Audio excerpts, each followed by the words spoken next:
Paul went through very trying moments. This was the time when the Christian martyrs were being persecuted. The others had been punished, killed, tortured. And John, when they came to him, they threw him in a pot full of boiling oil. And there was a huge crowd as the Roman army assisted in getting John boiled in the drum of very hot and boiling oil.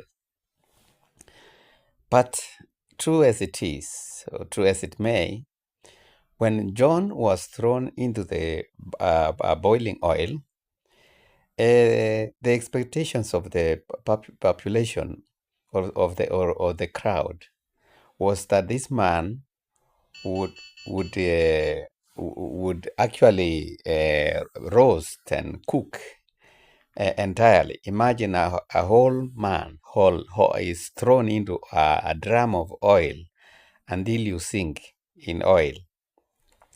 But when John entered the drum, they were all shocked to see him survive this situation, in that nothing happened to him.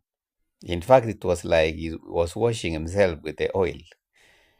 And the crowd was incensed, and they were all shouting, praising God, and because of the miracle that was happening.